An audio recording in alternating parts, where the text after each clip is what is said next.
નમસ્કાર, આપ જોઈ રહ્યા છો મંતવ્ય ન્યૂઝ અને હું છું આપની સાથે લખમા. સમાચારોની શરૂઆત કરીશું સિટી લાઈવમાં. તો લોકસભા ચૂંટણીને લઈ અને સુરત સીટ હાલ ખૂબ જ ચર્ચાનો વિષય બની છે. ત્યારે વધુ એક વિવાદ ત્યાં વકર્યો છે, જેમાં શહેરના પૂર્વ કોર્પોરેટરે નિલેશ કુંભાણી વોન્ટેડના બેનર લગાવી દીધા છે અને જેમાં નિલેશ કુંભાણીએ અન્યાય કર્યો છે અને લોકશાહીનો ગદ્દાર છે, સાથે જ હત્યારો હોવાનું પણ લખાણ લખવામાં આવ્યું છે. તેમજ તેના ફોટા પર શિંગ પણ લગાવવામાં આવ્યા છે. ત્યારે ચૂંટણી નહીં થતા હવે લોકોમાં પણ ભારોભાર રોષ જોવા મળી રહ્યો છે. સમાચાર આ હાલ સુરતથી સામે આવી રહ્યા છે. સુરતની અંદર વધુ એક વિવાદ વકરી ચૂક્યો છે. નિલેશ કુંભાણીના ફોટા પર શિંગડા બનાવવામાં આવ્યા છે અને તે ફોટાને અને તે બેનરો લગાવવામાં આવી રહ્યા છે. નિલેશ કુંભાણીના ફોટા પર શિંગડા લગાવવામાં આવ્યા છે. ગદ્દાર અને હત્યારા સહિતના જે લખાણ છે તે પણ ત્યાં લખવામાં આવ્યા છે. સુરતમાં નિલેશ કુંભાણી વોન્ટેડના બેનર લગાવવામાં આવ્યા છે. પૂર્વ કોર્પોરેટર દ્વારા આ પોસ્ટર લગાવવામાં આવ્યા છે. આ બેનરો તેમના દ્વારા લગાવવામાં આવ્યા છે, જેમાં નિલેશ કુંભાણીને લોકશાહીનો હત્યારો ગણવામાં આવ્યું છે. સાથે જ મતદારો સાથે અન્યાય કર્યાના બેનર લગાવવામાં આવ્યા છે અને ત્યારબાદ ચૂંટણી ન થતા હવે ત્યાંના જે સ્થાનિક લોકો છે તેમાં પણ ક્યાંક રોષ જોવા મળી રહ્યો છે. લોકશાહીનો હત્યારો સાથે ગદ્દાર હોવાનું પોસ્ટરમાં લખાણ પણ લખવામાં આવ્યું છે. તો નિલેશ કુંભાણીના ફોટા ઉપર શિંગડા પણ બનાવવામાં આવ્યા છે અને આ બેનરો છે તે સુરત શહેરની અંદર ઠેર ઠેર લગાવવામાં આવી રહ્યા છે. ત્યારે આ વિરોધ ફરી એકવાર વકરી ચૂક્યું છે તેવું અહીં સ્પષ્ટપણે વર્તાઈ રહ્યું છે. લોકોમાં પણ ભારોભાર રોષ જોવા મળી રહ્યો છે. પૂર્વ કોર્પોરેટર દ્વારા આ પોસ્ટર લગાવવામાં આવ્યા છે, જેની અંદર નિલેશ કુંભાણીને લોકશાહીનો હત્યારો લખવામાં આવ્યો છે. મતદારો સાથે અન્યાય કર્યા હોવાનો ઉલ્લેખ પણ આ બેનરની અંદર કરવામાં આવ્યો છે. લોકશાહીનો હત્યારો સાથે જ ગદ્દાર હોવાનું લખાણ પણ આ પોસ્ટરની અંદર લખવામાં આવ્યું છે અને આ પોસ્ટરને સરા જાહેરમાં લગાવવામાં આવ્યા છે. નિલેશ કુંભાણીના ફોટા ઉપર શિંગડા પણ આ પોસ્ટરની અંદર બતાવવામાં આવી રહ્યા છે અને તેને લોકશાહીનો હત્યારો કહેવામાં આવી રહ્યું છે. સુરતમાં નિલેશ કુંભાણી વોન્ટેડના જે બેનરો છે તે અનેક જગ્યાઓ ઉપર લગાવવામાં આવી રહ્યા છે. નિલેશ કુંભાણીના ફોટા ઉપર 2 શિંગડા પણ બનાવવામાં આવ્યા છે અને વોન્ટેડનું લખાણ આની અંદર લખવામાં આવ્યું છે. અને એટલું જ નહીં, લોકશાહીનો હત્યારો પણ તેની અંદર તેમને કહેવામાં આવી રહ્યું છે અને ભારોભાર રોષ છે તે અત્યારે લોકોમાં પણ જોવા મળી રહ્યો છે. જેઓ પહેલી વખત મતદાન કરવાના હતા તેવા યુવા મતદાતાઓ છે તેની અંદર પણ ભારોભાર રોષ અત્યારે વ્યાપી ચૂક્યો છે. સુરત શહેરથી આ સમાચાર મળી રહ્યા છે, જેની અંદર નિલેશ કુંભાણીના પોસ્ટરો અને બેનરો ઠેર ઠેર સુરત શહેરની અંદર લગાવવામાં આવી રહ્યા છે. પૂર્વ કોર્પોરેટર દ્વારા આ જે પોસ્ટરો છે તે લગાવવામાં આવ્યા છે, જેની અંદર નિલેશ કુંભાણીને વોન્ટેડ લખાણ લખવામાં આવ્યું છે. આ સાથે જ લોકશાહીનો હત્યારો પણ તેની અંદર લખવામાં આવ્યો છે. પૂર્વ કોર્પોરેટર દ્વારા આ પોસ્ટરો છે તે બનાવવામાં આવ્યા છે અને લગાવડાવવામાં પણ આવી ચૂક્યા છે. મતદારો સાથે અન્યાય કર્યા હોવાનો ઉલ્લેખ પણ આ બેનરોની અંદર કરવામાં આવી રહ્યો છે, જે બેનર સુરત શહેરના અનેક વિસ્તારોમાં લગાવવામાં આવ્યા છે. લોકશાહીનો હત્યારો સાથે જ ગદ્દાર શબ્દનો ઉપયોગ પણ ત્યાં કરવામાં આવ્યો છે અને લખાણમાં લખવામાં આવ્યું છે. નિલેશ કુંભાણીના જે ફોટો છે આ બેનરની અંદર તેની ઉપર 2 શિંગ પણ બનાવવામાં આવ્યા છે અને વોન્ટેડ લખાણ લખી અને નિલેશ કુંભાણીને વોન્ટેડ લખાણવાળા બેનરો સાથે શહેરના અનેક વિસ્તારોમાં આ પોસ્ટરો અને બેનરો લગાવવામાં આવી રહ્યા છે. સુરતના પૂર્વ કોર્પોરેટર દ્વારા આ પોસ્ટરો છે તે સુરત શહેરની અંદર લગાવવામાં આવ્યા છે. જી બિલકુલથી સુરત લોકસભાની ચૂંટણી છે તે બિનહરીફ જાહેર થઈ છે. આ બિનહરીફ ચૂંટણી જાહેર થતાની સાથે જ લોકોમાં એક છૂપો રોષ જોવા મળી રહ્યો છે. પરંતુ સુરતમાં આજે આ છૂપો રોષ સરેઆમ જોવા મળ્યો હતો, કારણ કે જે પ્રકારે કોંગ્રેસના પૂર્વ ઉમેદવાર નિલેશ કુંભાણી જે છે તેમનું ફોર્મ રદ થયું હતું. એમનું ફોર્મ રદ થવું એ તેમના ટેકેદારો ફરી ગયા તેના કારણે રદ થયું હતું. જે પ્રકારે ભારતીય જનતા પાર્ટીના મુકેશ દલાલ જે ઉમેદવાર હતા તેમના જ ચૂંટણી એજન્ટ જે છે તેમને વાંધો ઉઠાવ્યો હતો અને ચૂંટણી એજન્ટના વાંધાને કારણે આખો મામલો સામે આવ્યો હતો. નિલેશ કુંભાણીએ 3 ફોર્મ ભર્યા હતા. તેમના 3 ટેકેદારો હતા. તેમના 3 ટેકેદારો જે છે તે ચૂંટણી અધિકારી સમક્ષ એફિડેવિટ કરીને રજૂ થયા હતા કે તેમણે ટેકેદારોમાં જે સહી કરી છે તે પોતાની નથી. ત્યારે આ સમગ્ર મામલે આ સાબિત થઈ ગયું હતું કે આ 3 સહી જે છે તે પોતે કરી નથી અને તેના જ કારણે કોંગ્રેસના ઉમેદવાર જે હતા તેમનું ફોર્મ રદ થયું હતું. આની સાથે જ કોંગ્રેસ કાર્યકર્તાઓમાં રોષ જોવા મળ્યો હતો. તેમણે આક્ષેપ કર્યા હતા કે નિલેશ કુંભાણી છે તે વહેંચાઈ ગયો છે. સાથે સાથે તેમના ટેકેદારો પણ વહેંચાઈ ગયા છે. કારણ કે આ સમગ્ર ઘટનાની વાત કરીએ તો જે ટેકેદારો છે તે કોંગ્રેસ પક્ષના નહીં પરંતુ નિલેશ કુંભાણીના અંગત સગા સંબંધીઓ છે. એક ટેકેદાર છે તેમના બનેવી છે, એક તેમનો ભાણેજ છે અને એક તેમનો વ્યવસાય પાર્ટનર છે. આમ ત્રણેય ટેકેદારો છે તેના ત્રણેય ટેકેદારો એકબીજાના સંબંધી છે અને તેના જ કારણે તેમના પર અનેક શંકાઓ અને આક્ષેપો થઈ રહ્યા છે. ત્યારે આજે હીરાબાગ ખાતે નિલેશ કુંભાણી વોન્ટેડનું બેનર મારવામાં આવ્યું હતું, જેમાં નિલેશ કુંભાણીનો મોટો ફોટો હતો, તેમના ઉપર સિંગ હતા અને નિલેશ કુંભાણી વોન્ટેડ તેવું લખેલું હતું. સાથે સાથે એવું પણ લખ્યું હતું કે લોકશાહીનો હથિયારો ગદ્દાર. સુરતના તમામ મતદાતાઓ માંગી રહ્યા છે જવાબ. જ્યાં પણ નિલેશ કુંભાણી મળે ત્યારે નિલેશ કુંભાણીને એક જ સવાલ કરો, શા માટે તેમણે આ પગલું ભર્યું? અનેક સવાલો કરવા માટે થઈને આ બેનરો છે તે મારવામાં આવ્યું હતું. કાપોદ્રા વિસ્તારમાં આ બેનર જે છે તે મારવામાં આવ્યું હતું અને પૂર્વ કોર્પોરેટર જે છે તેમના દ્વારા આ બેનર છે તે મારવામાં આવ્યું હતું. આસપાસના લોકો જે છે તે આ બેનરને જોઈને હુતુકુલ વશ જોઈ રહ્યા હતા, પરંતુ આ ક્યાંક ને ક્યાંક લોકોમાં પણ છુપો રોષ જોવા મળી રહ્યો છે. ખાસ કરીને નિલેશ કુંભાણીની વાત કરીએ તો નિલેશ કુંભાણીના જ કોંગ્રેસના કાર્યકર્તાઓમાં જ ક્યાંક ને ક્યાંક નિલેશ કુંભાણી સામે રોષ જોવા મળ્યો છે. નિલેશ કુંભાણીના ઘરે કોંગ્રેસના કાર્યકર્તાઓ બેનર લઈને પહોંચ્યા હતા. નિલેશ કુંભાણી વેચાઈ ગયો છે, નિલેશ કુંભાણી ગદ્દાર છે, તેવા બેનરો સાથે કોંગ્રેસના કાર્યકર્તાઓ પહોંચ્યા હતા અને નિલેશ કુંભાણીનો વિરોધ કર્યો હતો. મહત્વનું કહી શકાય કે નિલેશ કુંભાણી જે છે જ્યારથી તેમનું ફોર્મ રદ થયું છે ત્યારથી નિલેશ કુંભાણી સુરતમાં દેખાતા નથી. સાથે સાથે તેમના પરિવારજનોની સાથે વાતચીત કરી તેમાં પણ નિલેશ કુંભાણીનો કોઈ પણ અતોપતો નથી તેવું જાણવા મળી રહ્યું છે. તેમના પત્ની કહી રહ્યા છે કે નિલેશ કુંભાણી અમદાવાદ હાઈકોર્ટમાં જવાનું કહીને નીકળ્યા છે, પરંતુ અમદાવાદ પહોંચ્યા કે કેમ ત્યારથી તેઓ લાપતા છે અને સંપર્ક વિહોણા છે. હાલ જોવાનું એ છે કે નિલેશ કુંભાણી છે તો છે ક્યાં. જોકે આ લોકસભાની ચૂંટણી જે છે તે સુરતમાં બિનહરીફ થઈ છે અને ભારતીય જનતા પાર્ટીના જે મુકેશ દલાલ છે તે બિનહરીફ ચૂંટાય છે. કારણ કે જે પ્રકારે નિલેશ કુંભાણીનું ફોર્મ રદ થઈ જતાની સાથે ટોટલ 9 ફોર્મ વધ્યા હતા, જેમાંથી 8 ફોર્મ જે છે તેમના ઉમેદવારોએ પોતાના ફોર્મ પરત ખેંચી લીધા હતા અને તેના જ કારણે મુકેશ દલાલ છે તે બિનહરીફ થયા હતા.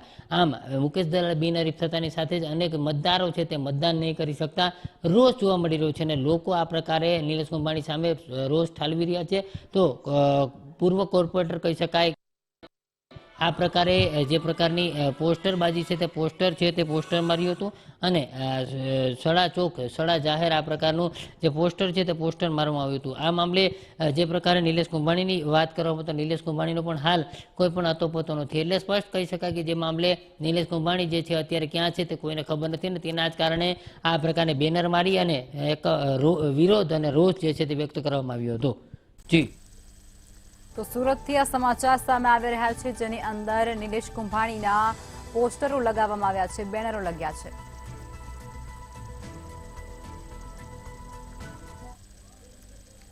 અમદાવાદના વસ્ત્રાપુરમાં ભરવાડવાસમાં ગઈકાલે પથ્થરમારાની ઘટના બની હતી અને તેમાં લીલીબેન ભરવાડને ગંભીર ઈજાઓ પહોંચી હતી.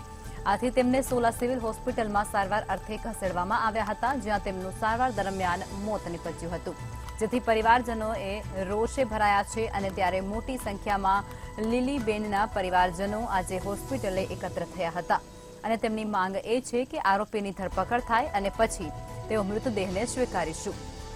ત્યારે સમગ્ર મામલે ગાંધીનગર ખાતે ફરજ બજાવતા પીઆઈ ગોવિંદ ભરવાડનું નામ પણ સમગ્ર બાબતે સામે આવી રહ્યું છે. તો આ સમાચાર અત્યારે અમદાવાદથી સામે આવી રહ્યા છે, જેની અંદર હત્યાનો ગુનો દાખલ થયો છે. હત્યામાં પીઆઈનો હાથ હોવાની આશંકા સેવવામાં આવી રહી છે. અમદાવાદના વસ્ત્રાપુરમાં જૂથ અથડામણનો એક કિસ્સો બન્યો હતો અને તેની અંદર ભરવાડવાસમાં 2 જૂથ વચ્ચે પથ્થરમારો થયો હતો અને આ પથ્થરમારાની ઘટના છે તેને અંજામ અમદાવાદ શહેરની અંદર મળ્યો છે. સમગ્ર ઘટનાની અંદર એક મહિલા છે તેમનું મોત નીપજ્યા હોવાની વિગતો પણ સામે આવી છે. ત્યારે મહિલાની મોતના બાબતે પીઆઈનું નામ પણ એફઆઈઆરમાં નોંધાઈ ચૂક્યું છે. તો તેની અંદર પીઆઈનું સંડોવણી હોવાનું પણ અત્યારે સામે આવી રહ્યું છે. ગાંધીનગર ખાતે ફરજ બજાવતા પીઆઈની સંડોવણી સામે આવી ચૂકી છે. ત્યારે હત્યામાં પીઆઈનો હાથ હોવાની પૂરેપૂરી આશંકા સેવાણી છે. ત્યારે અમદાવાદના વસ્ત્રાપુરમાં જૂથ અથડામણનો એક મામલો પ્રકાશમાં આવ્યો હતો, તેની અંદર એક મહિલાનું મોત નીપજ્યું છે.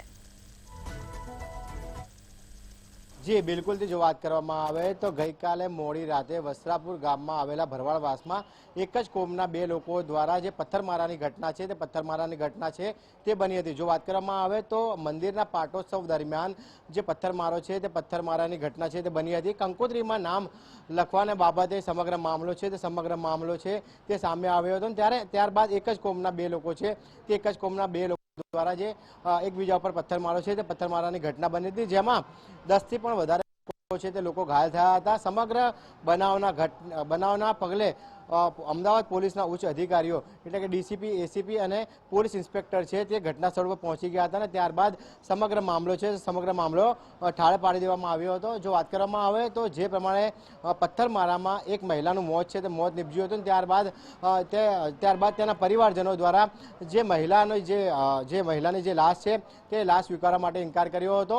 જલ્દીથી જલ્દી આરોપીને ઝડપી પાડવા માટે અને જે હત્યાનો જે ગુનો છે તે હત્યાના ગુનાની કલમ છે તે કલમ ઉમેરવા માટે જે પોલીસ છે તે પોલીસને કહેવામાં આવ્યું હતું. ત્યારબાદ પોલીસ દ્વારા પણ જે પરિવાર છે મૃતકના પરિવારની જે વાત છે તે વાત સાંભળી લેવામાં આવી હતી અને હત્યાનો જે ગુનો છે તે ગુનો દાખલ કરી દેવામાં આવ્યો હતો. હાલમાં તો સમગ્ર મામલે પોલીસ કમિશનર GS મલિક દ્વારા નિવેદન આપવામાં આવ્યું હતું કે જેટલા પણ અંદર ગુનેગાર લોકો હશે તે લોકોને કાયદાકીય રીતે તપાસ કરવામાં આવશે, જેમાં એક પોલીસ ઇન્સ્પેક્ટર જી કે ભરવાડનું નામ પણ છે તે સામે આવ્યું હતું. તેના વિરુદ્ધ પણ કાયદેસરની કાર્યવાહી છે તે કાયદેસરની કાર્યવાહી કરવાની ખાતરી છે તે પોલીસ કમિશનર GS મલિક દ્વારા આપવામાં આવી હતી. જી તો આ સમાચાર અત્યારે અમદાવાદથી સામે આવી રહ્યા છે, જેની અંદર હત્યાનો જે બનાવ બન્યો છે તેની અંદર પીઆઈનો હાથ હોવાની પૂરેપૂરી આશંકા સેવાઈ રહી છે. અમદાવાદના વસ્ત્રાપુરમાં જૂથ અથડામણનો મામલો બન્યો હતો અને તેની અંદર એક મહિલાનું મોત નીપજ્યું છે.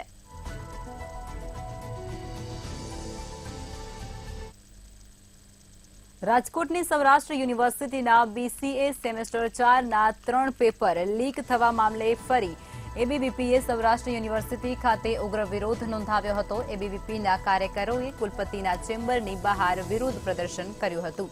કુલપતિ સૌરાષ્ટ્ર યુનિવર્સિટીમાં ન હોવાને કારણે એબીવીપીએ નાટકના માધ્યમથી વિરોધ પ્રદર્શન કર્યું. વિરોધ દરમિયાન એબીવીપીના કાર્યકરો અને સૌરાષ્ટ્ર યુનિવર્સિટીના રજિસ્ટ્રાર અને પોલીસ વચ્ચે ઘર્ષણની પરિસ્થિતિ પણ સર્જાઈ હતી. એબીવીપીના કાર્યકરોની સ્પષ્ટ માંગણી એ છે કે BCA સેમેસ્ટર 4-3 જે પેપર લીક કરનારાઓની ઊંડાણપૂર્વક તપાસ હાથ ધરવામાં આવે અને ગુનેગારો છે તેની સામે કડકમાં કડક કાર્યવાહી કરવામાં આવે. પેપર લીક કરનારાઓ સામે ફોજદારી ગુના પણ નોંધવામાં આવે તેવી માંગ તેમના દ્વારા વ્યક્ત કરવામાં આવી છે. તો રાજકોટથી આ સમાચાર મળી રહ્યા છે, જેની અંદર BCA સેમેસ્ટર 4નું પેપર લીક થયા હોવાની ઘટના પ્રકાશમાં આવી હતી અને ત્યારબાદ એબીવીપી દ્વારા વિરોધ પ્રદર્શન છે તે કરવામાં આવ્યું છે. નાટક યોજી અને નાટક દ્વારા આખું વિરોધ પ્રદર્શન છે તે કરવામાં આવ્યું છે અને પેપર રદ થવા સુધીની કાર્યવાહી પણ થઈ શકે છે તેવું પણ તેમના દ્વારા અહીં બતાવવામાં આવી રહ્યું છે. કાર્યવાહી પૂર્ણ થયા બાદ પરિણામ જાહેર કરાશે તેવું પણ યુનિવર્સિટી દ્વારા કહેવામાં આવી રહ્યું છે. તો એબીવીપીના કાર્યકરોએ કુલપતિના ચેમ્બરની બહાર ઘેરાવો કર્યો હતો અને ત્યારબાદ એબીવીપીના કાર્યકરો અને પોલીસ વચ્ચે ઘર્ષણ પણ સર્જાયું હતું. તો પેપર લીક કરનારાઓ પર કડકમાં કડક કાર્યવાહી કરો, દંડનાત્મક પગલાં લો તેવું એબીવીપી દ્વારા માંગ કરવામાં આવી રહી છે. ત્યારે એબીવીપીના કાર્યકરોએ કુલપતિનું જે ચેમ્બર છે તેની બહારનો ઘેરાવો કર્યો હતો. સૌરાષ્ટ્ર યુનિવર્સિટી BCA સેમ 4ના જે પરીક્ષા પેપર લીક થયા હતા તે જ લીક પેપરને લઈને એક તપાસ કમિટી ક્યાંક યોજાઈ છે અને ખાસ તો આ તપાસ કમિટી છે તે નિવૃત્ત જજના અધ્યક્ષ સ્થાને ક્યાંક તેની રચના કરવામાં આવી છે. આને જ લઈને ક્યાંક કહી શકાય કે આજે તપાસ કમિટીના રિપોર્ટ બાદ જે પોલીસ ફરિયાદ છે તે નોંધવામાં આવશે. પણ તે દરમિયાન એબીવીપીના જે કાર્યકર્તાઓ છે, આગેવાનો છે, તેઓએ આજે ક્યાંક જે VC ચેમ્બરનો ઘેરાવ કર્યો હતો અને એક ઉગ્ર દેખાવ કર્યો હતો અને આ ઉગ્ર દેખાવ વચ્ચે રજિસ્ટ્રાર સાથે ઘર્ષણ પણ કર્યું હતું.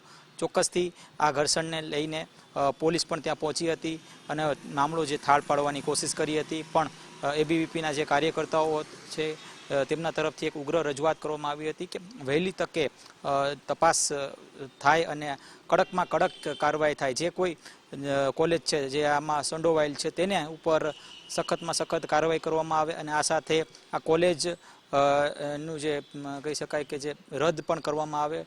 ખાસ તો હાલ અત્યારે એક બાજુ જ્યાં તપાસ કમિટીની રચના થઈ છે ત્યારે બીજી બાજુ વિદ્યાર્થીઓને અને વિદ્યાર્થી સંગઠનોની એક જ માંગ છે કે આ જે તપાસ કમિટીની રચના થઈ છે તેમાં વહેલી તકે તેમાં કાર્યવાહી થાય અને કાર્યવાહી બાદ જે પોલીસ ફરિયાદ નોંધાવવામાં આવે અને જે કોઈ આમાં સંડોવણી જેની છે તેના વિરુદ્ધ કડકમાં કડક કાર્યવાહી કરવામાં આવે.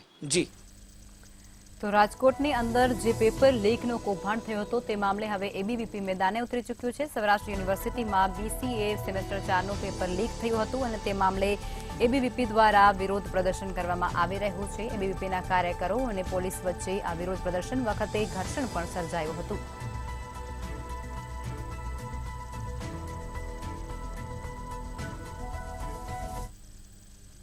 વડોદરામાં ચૂંટણી સમયે બિનહિસાબી રૂપિયા 13.50 લાખની રોકડ રકમ ઝડપાઈ ચૂકી છે, જેમાં શહેરના તરસાલી ચેકપોસ્ટ પરથી 13.50 લાખ રૂપિયા ઝડપાઈ ચૂક્યા છે. આ સમગ્ર ઘટનામાં એસએસટીની ટીમે ચેકિંગ દરમિયાન એક કારમાંથી 13.50 લાખની રકમને જપ્ત કરી હતી. ત્યારે 10 લાખથી વધુની રકમ હોવાથી તેને ઝડપી પાડવામાં પણ આવી હતી. તો આરોપીએ બોડેલીની જમીનના પૈસા હોવાનું પણ જણાવ્યું હતું. ત્યારે સમગ્ર મામલે વધુ તપાસ પણ હવે હાથ ધરવામાં આવી રહી છે અને તપાસ બાદ સમગ્ર મુદ્દાઓ શું છે તેની પણ જાણકારી વિશેષ પ્રકારે બહાર આવશે. તો વડોદરાથી આ સમાચાર મળી રહ્યા છે. વડોદરાની અંદર ચૂંટણી નજીક આવી રહી છે ત્યારે પોલીસ પણ એલર્ટ થઈ ચૂકી છે અને તેમના દ્વારા સઘન ચેકિંગ છે તે હાથ ધરવામાં આવી રહ્યું છે. ચેકપોસ્ટ પર ચેકિંગ કરવામાં આવી રહ્યું છે. ચૂંટણી પંચની એસએસટી ટીમે રોકડ રકમને ઝડપી પાડી છે. વડોદરાની અંદર ચૂંટણી સમયે બિનહિસાબી રૂપિયા 13.50 લાખ ઝડપાઈ ચૂક્યા છે. તરસાલી ચેકપોસ્ટ પરથી આ એક કારમાંથી આ રોકડ રકમ ઝડપાય છે. ચૂંટણી પંચની એસએસટી ટીમ દ્વારા આ રોકડ રકમ છે 13 લાખથી પણ વધારે તેને ઝડપી પાડવામાં આવી છે. બોડેલીની જમીનના પૈસા હોવાનું આ વ્યક્તિ દ્વારા જણાવવામાં આવ્યું હતું, પરંતુ પોલીસ દ્વારા હજુ પણ તપાસ યથાવત રાખવામાં આવી છે અને 13.50 લાખ રૂપિયા છે તે કઈ બાબતના છે તે પણ જાણવાનો પ્રયાસ હાથ ધરવામાં આવી રહ્યો છે. તો આ સમાચાર વડોદરાથી મળી રહ્યા છે. વડોદરાની અંદર ચૂંટણીલક્ષી જે ચેકિંગ છે તે પ્રક્રિયા શરૂ રાખવામાં આવી રહી છે. સઘન ચેકિંગની પ્રક્રિયા હાથ ધરવામાં આવી રહી છે, જેની અંદર એસએસટી ટીમ દ્વારા રોકડ રકમ છે તેને ઝડપી પાડવામાં આવી છે. ચૂંટણીના સમય નજીક આવતાની સાથે જ બિનહિસાબી રૂપિયા 13.50 લાખ ઝડપાઈ ચૂક્યા છે. વડોદરાની અંદર તરસાલી ચેકપોસ્ટ પરથી એક કારની અંદરથી આ રકમ મળી આવી છે રોકડ. તેમાં ચૂંટણી પંચની એસએસટી ટીમે તેને ઝડપી પાડી છે અને તેમને એક સફળતા મળી છે. ત્યારે બોડેલીની જમીનના પૈસા હોવાનું પણ એક વ્યક્તિ છે તેના દ્વારા કહેવામાં આવ્યું હતું, પરંતુ એસએસટીની ટીમ દ્વારા આ મુદ્દે હજુ પણ તપાસ હાથ ધરવામાં આવી રહી છે અને આ રકમ છે તે ક્યાંની છે, કોની છે તે સમગ્ર મુદ્દે તપાસ પણ અત્યારે તેમના દ્વારા યથાવત રાખવામાં આવી છે. તરસાલી બાયપાસ જે ચેકપોસ્ટ છે ત્યાં આ સમગ્ર રકમ છે તે એક કારમાંથી ઝડપી પાડવામાં આવી છે. ચૂંટણી પંચની એસએસટીની ટીમ છે તેના દ્વારા આ રોકડ રકમને ઝડપી પાડવામાં આવી છે. ભારતમાં હાલ લોકસભાની ચૂંટણી યોજાઈ રહી છે. પ્રથમ તબક્કાનું મતદાન પૂર્ણ થઈ ચૂક્યું છે. ગુજરાતમાં ત્રીજા તબક્કામાં મતદાન થવાનું છે. ત્રીજા તબક્કાનું મતદાન 7મી મે યોજાવાનું છે. ત્યારે ગુજરાતમાં આદર્શ આચારસંહિતાનો અમલ થઈ ચૂક્યો છે ને આચારસંહિતાના ભાગરૂપે 10 લાખથી વધુ રોકડ રકમ લઈને જતા હોય તો તે રકમ ક્યાંથી આવી છે તેના પુરાવા સાથે રાખવા જરૂરી છે અને પ્રમાણિક અને સ્વચ્છ રીતના ચૂંટણી યોજાય એ રીતના ચૂંટણી પંચ કાર્યરત થયું છે. ચૂંટણી પંચની સાથે પોલીસ વિભાગ પણ સતર્ક થયો છે અને ઠેર ઠેર વ્હીકલ એટલે ગાડીઓનું ચેકિંગ થઈ રહ્યું છે. એમાં પૈસા કે દારૂ મતદારોને લલચાવવા માટે લઈ જવામાં આવી રહ્યા છે કે કેમ એની તપાસ કરવામાં આવી રહી છે. ત્યારે વડોદરા એસએસટીની ટીમ તરસાલી ચોકી ઊભી હતી અને તરસાલીથી પાસ થતા એક વ્હીકલને રોકી અને તપાસ કરી રહી હતી. ત્યારે વ્હીકલમાં હરીશ પરમાર પાસે 13,50,000 જેટલી માતબર રકમ ઝડપી પાડી છે. એસએસટીની ટીમે હરીશ પરમાર પાસે 13,50,000 રૂપિયા ક્યાંથી આવ્યા છે તેની માહિતી માંગતા હરીશ પરમારે જણાવ્યું હતું કે બોડેલીમાં મેં જમીન વેચી છે અને આ પૈસા તેના છે, પરંતુ આચારસંહિતાના અમલ હોવાથી હાલ 10 લાખથી વધુની રકમ હોવાથી હવે 13,50,000 ક્યાંથી આવ્યા છે, ક્યાં લઈ જવામાં આવવાના હતા કે કોને ચૂકવવામાં આવનાર હતા તેની તમામ વિગતો સાથે તપાસ ઇન્કમ ટેક્સ વિભાગ કરી રહ્યું છે। ત્યારે 13,50,000 જેટલી મોટી રકમ એક વ્હીકલ એટલે ગાડીમાંથી પકડાતા હાલ વડોદરા શહેરમાં સોપો પડી ગયો છે અને અંદરો અંદર ચર્ચા ચાલી રહી છે કે હાલ પૈસા લઈને નીકળવું, જોખમ કરવું જરૂરી નથી। તો આ સમાચાર વડોદરાથી સામે આવી રહ્યા છે। વડોદરાની અંદર ચૂંટણી સમયે સઘન ચેકિંગ જે પ્રક્રિયા છે તે હાથ ધરવામાં આવી ચૂકી છે અને તરસાલી બાયપાસ ચેકપોસ્ટ ઉપર ચેકિંગ હાથ ધરવામાં આવ્યું, જેની અંદર એસએસટીની એક ટીમ છે તેના દ્વારા લાખો રૂપિયાની રોકડને જપ્ત કરવામાં આવી છે।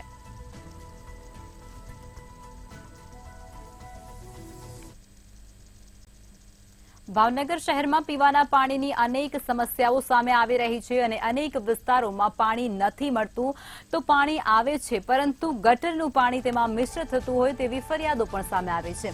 જોકે ભાવનગર શહેરના કુંભારવાડા વિસ્તારમાં આવેલ કાશ્મીરી સોસાયટી વિસ્તારની અંદર છેલ્લા ઘણા સમયથી દૂષિત પાણી મળી રહ્યું છે, ત્યારે સ્થાનિકો દ્વારા કોર્પોરેટર તેમજ અધિકારીઓને પણ રજૂઆત કરવામાં આવી છે। ત્યારે ભાજપના કોર્પોરેટર આ વિસ્તારના કોંગ્રેસનો હોય તેવું જણાવી અને સ્થાનિકોને જવાબ આપી રહ્યા છે, પરંતુ સ્થાનિકોને યોગ્ય ન્યાય ક્યાંથી મળતો નથી તે તો એક મોટો સવાલ ત્યાં ને ત્યાં ઉભો રહે છે। ત્યારે કાશ્મીરી સોસાયટીના બહેનો દ્વારા કુંભારવાડા નારી રોડ પર માટલાઓ ફોડી અને પોતાનો વિરોધ નોંધાવવામાં આવી રહ્યો છે અને રસ્તાઓને ચક્કાજામ કરવામાં આવી રહ્યું છે, ત્યારે જેને લઈ અને ટ્રાફિક જામના દ્રશ્યો પણ આ વિસ્તારની અંદર સામે આવી રહ્યા છે અને જોવા મળી રહ્યા છે। ત્યારે સ્થાનિકોના પ્રશ્નોનો ઉકેલ નહીં આવે અને નિરાકરણ ક્યારે આવશે તે તો એક મોટો સવાલ છે અને હવે એ આવનારો સમય જ બતાવશે કે ક્યારે આ પ્રશ્ન છે પાણીને લઈ અને તેને હવે નાગરિકોને તેનાથી રાહત મળશે। તો ભાવનગરમાં પીવાના પાણીની સમસ્યા હજુ પણ યથાવત જોવા મળી રહી છે। કુંભારવાડા વિસ્તારમાં લોકોના પાણી માટે વલખા મારતા દ્રશ્યો સામે આવી રહ્યા છે। ભાવનગર શહેરમાં ઉનાળાની શરૂઆતમાં જ પાણીના પ્રશ્નને લઈને લોકો પરેશાન થઈ રહ્યા છે। ભાવનગર મહાનગરપાલિકા દ્વારા કરોડો અને લાખો રૂપિયાના ખર્ચે પાણી પ્રશ્ન સોલ્વ કરવા માટે અનેક લાઈનો તેમજ પાણીની ટાંકી કરવામાં આવે છે। કુંભારવાડા વિસ્તારની વાત કરીએ તો લાખો રૂપિયાના ખર્ચે સર્કલમાં પાણીની ટાંકી ઊભી કરી દીધી છે, પરંતુ અહીંના કાશ્મીરી ક્વાર્ટરની અંદર લોકોને દૂષિત પાણી આજે પણ મળે છે, જેને લઈને આજે રોડ ચક્કાજામ કર્યો હતો। સ્થાનિકોને જોઈ શકે છે, સીધી સ્થાનિકો સાથે વાત કરશું કે આ પ્રશ્ન છે, પાણી આવે છે પણ કેવું આવે છે તેને રજૂઆત કરી સ્થાનિકોના શું પ્રશ્ન છે વાત કરશું। પહેલા આપનું નામ અને આપનો વિસ્તારનું નામ। મારું નામ છે રાધનપુરી કુદરુમ નિશાબેન। અમે કુંભારવાડા મામાની ડેરી આશાપુરવાડા ખાંચામાંથી બોલીએ છીએ। અમને ઘણા સમયથી પાણી ખરાબ મળે છે, પાણીના પ્રશ્નથી અમે આજે ઊભા રહીએ છીએ કે કેટલા સમયથી પાણીથી અમે હેરાન છીએ કે ખરાબ પાણી મળે છે। પાણી ખરાબ મળે છે તેવા પ્રશ્ન છે, રજૂઆત કરી છે તેવી વાત છે। તમે શું કહેશો, તમારું નામ? સાહેબ, મારું નામ ટીનાબેન બલોચ છે અને અમારે આમ નામ 2 મહિનાથી સખત પાણીની તકલીફ છે અને આખો રમજાન મહિનો પણ આમ ખરાબ પાણી વાપરીને કાઢ્યું। નો નમાઝ પડી એકવી કે નો અલ્લાહની ઇબાદત કરી એકવી કે કાંઈ કોઈ વસ્તુ નહીં, કેમ કે બાળકો છે અમારા ઘરમાં નાના નાના, એમને નવડાવી તો મોઢામાં પાણી જાય તો એને ઝાડા ઉલટી થઈ જાય, એટલું ખરાબ પાણી આવે છે। પણ અમારી શેરીમાં કોઈ સરકારી યોજના કે કોઈ જાતની કોઈ અમને સહાય નથી આપતા અને નથી કોઈ જોવા આવતા। જો મત જોતું હોય તો અવારનવાર લોકો આવે છે કે પ્રચાર કરવા કે અમને મતદાન આપો એમ, પણ જ્યારે ચૂંટણી પૂરી થાય પછી કોઈ જોવાય નથી આવતું। અમારી શેરીમાં નથી બ્લોક કે નથી અમને પાણી સારું મળતું, કોઈ વસ્તુની કોઈ યોજના નથી મળતી અમને। બસ અમે એટલી વિનંતી કરવીશ કે અમને સારામાં સારું ચોખ્ખું પાણી મળે એમ। કેટલા સમયથી પ્રશ્ન છે પાણીનો, તમે કોને કોને રજૂઆત? 2 મહિનાથી પાણીનું છે જરૂર। કોને રજૂઆત કરી તમે આ અંગે? રજૂઆત કરી વારંવાર અમે જાવી છે અહીંયા આપણે સર્કલમાં કોણ છે આપણે તમારા કોઈ અહીંયા કોર્પોરેટર સ્થાનિક મુલાકાતે આવે છે ખરી? હા, કોઈ નથી આવતું, કોઈ જોવા જ નથી આવતું। નરેશ ચાવડાને 2-3 ફેરી રજૂઆત કરી પણ કોઈ આવતું જ નથી અહીંયા જોવા। બસ એ જ તે મારી વિનંતી છે કે અમને સારું। અન્ય એક સ્થાનિક છે તેમની સાથે વાત કરશો, આપનું નામ? મારું નામ છે રૂબીના બ્લોચ. હું છે ને પાણીની બહુ રજૂઆત કરવા હું ઠેઠ કોર્પોરેટરની ત્યાં ગઈ હતી, પણ હરખો જવાબ નથી દેતા ને પાણી સારું નથી દઈ શકતા. ઓ ગઢા માણી છે એ બહુ શું કહેવાય બેભાન થઈ જાય છે, પાણી નથી સારું આવતું. એ અમારી એક જ વિનંતી છે કે પાણી સારું આપો, અમે મદદ તમને દઈ શકશું. જો આમનામ સરકાર દ્વારા તંત્ર દ્વારા કામગીરી કરવામાં આવશે તો આવનારા સમયમાં ઉગ્ર વિરોધ પણ થશે. હાલ તો આજે જે કુંભારવાડાથી નારી રસ્તો છે એને ચક્કાજામ કરવામાં આવ્યો હતો, પરંતુ જોવાનું રહ્યું કે કોર્પોરેટર છે તે પોતાની નિષ્ઠાપૂર્વક કામગીરી જે વિસ્તાર છે ત્યાં આગળ પાણી સમયસર અને ચોખ્ખું આપશે કે નહીં, કારણ કે લાખો રૂપિયાના ખર્ચે ટાંકી તો મૂકી દેવામાં આવી છે, પરંતુ પ્રશ્ન છે તે એમ જ છે, હજી સુધી પાણી દૂષિત અને પાણી નહીવત મળતું આવે છે.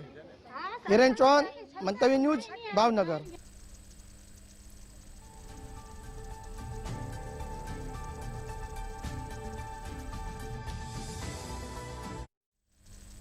તો આ સાથે સિટી લાઈવમાં અત્યારે બસ આટલું જ. વધુ સમાચાર માટે આ જોતા રહો મંતવ્ય ન્યૂઝ. નમસ્કાર.